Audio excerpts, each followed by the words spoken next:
আলাইকুম, সবাই কেমন আছেন? আশা করি সবাই ভালো আছেন। আজকে সবাই মিলে চলে যাচ্ছি ঘোরার জন্য। সে পর্যন্ত একবারও বাসা থেকে বের হয় নাই, তাই এবার একটু বের হয়ে যাচ্ছি রেডি সেডি হয়ে সবাই মিলে। থেকে বের হবো বা কিভাবে, খুবই অসুস্থ ছিলাম যাব, কিন্তু একদম পুরো ভিডিও দেখবা, আমার দেখলে বুঝতে পারবো আজকে কোথায় ঘুরতে চলে যাচ্ছি সবাই মিলে। রাস্তার চারপাশের পরিবেশটা অনেক সুন্দর ছিল। এবার ঈদের আগের থেকে আমি খুবই অসুস্থ ছিলাম, তাই কোথাও ঘুরতে যাওয়া হয় নাই। তাই আজকে সবাই মিলে বিকালে বের হয়েছি রেডি সেডি হয়ে ঘোরার জন্য। ছিল আমার বোন, ভাগ্নি, তারপরে ছিল সালমা, ওরা অনেক একটা কিউট বেবিও ছিল সাথে। সবাই মিলে একসাথে ঘুরতে বের হয়ে গেছি। এটা হচ্ছে বলখালি বাজার, এটা অনেকবারই ভিডিও করে ছাড়ছি আমি। এটা হচ্ছে মেরুং রোড, এই রোড দিয়ে যাবো আমরা কোথায় ঘুরতে যাই। তোমরা কিন্তু একদম পুরো ভিডিওটাই দেখবা। এই রাস্তার চারপাশে ঘর বাড়ি খুবই সুন্দর লাগতেছে, আর প্রাকৃতিক দৃশ্য অনেকই সুন্দর। আমাদের গ্রাম আমাদের থেকে ভালোই লাগবে, কার থেকে কেমন লাগবে জানি না।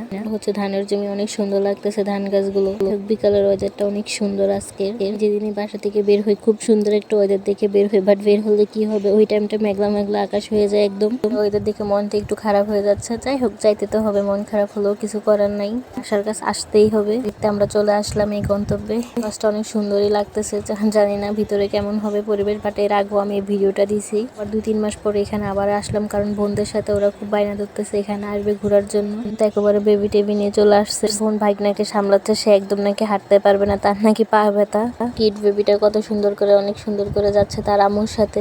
অনেক শান্তশিষ্ট, একদম চুপচাপই ছিল, কিছু কমপ্লিটই হয় নাই। এখন এত পরিমাণ মানুষ আসা যাওয়া করতেছে, না জানি কমপ্লিট হলে কত পরিমাণ মানুষ এখানে আসা যাওয়া করবে। যে দেখতেছি কিছু কিছু পাহাড়ি আপুরও ছিল, অনেক মানুষজনই ছিল। যাই হোক, মাঝখানে আমি একটু একটু করে ভিডিও করে নিচ্ছি এখান থেকে। ভাই গাছের উপরে এটা কি উঠেছে, কেমনে উঠবে মানুষ জানি না। ছেলেরা তো এমনি গাছ বেয়ে উঠে যাচ্ছে একদম। সবাই পিক তোলাতে খুবই ব্যস্ত, সবাই পিক তুলতেছে একের পর এক। দর্শে পিক তুলবে না তাই কি কখনো হয়?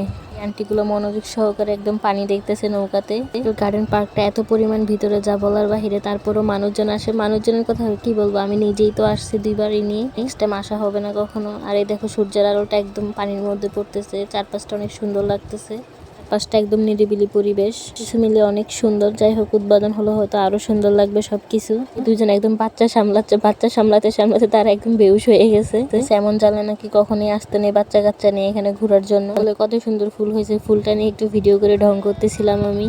ফুলগুলো অনেক সুন্দর, অনেক কিউট ফুলগুলো। আর এদিকে হাঁটতে হাঁটতে চলে যাচ্ছি, কারণ এখন চলে যেতেই হবে, কারণ আর থেকে লাভ নেই এখানে। দুই বাচ্চার মা, দুইটার বাচ্চাই সামলাইতেছে একসাথে। বাচ্চা সামলাতে সামলাতে ক্লান্ত হয়ে গেছে, তাই এখানে এসে মাটিতে বসে পড়ছে, বলতেছে আর নাকি যাইতে পারবে না। আমিও তাদের সাথে বসে পড়ছি আর চিপস খাচ্ছি। ছোট্ট একটা দোকান আছে, এই দোকানে বাইরে এত জিনিসের দাম বলার বাইরে, হয়তো দাম হবে না কেন এত ভিতরে। আর দেখেন এদিকে একজন হাঁটতেছে, তার নাকি পা ব্যথা করতেছে, এই জন্য বাচ্চা সামলাতে একদম ক্লান্ত হয়ে গেছে, হাঁটাহাঁটি করতে পারবে না, তার জন্য এখানে বসে রয়েছে। যাই হোক, এবার চলে যেতে হবে, অনেকক্ষণ ছিলাম। নেক্সট কোনো ভিডিওতে আবার দেখা হবে। আল্লাহ হাফেজ, সবাই ভালো থাকবেন।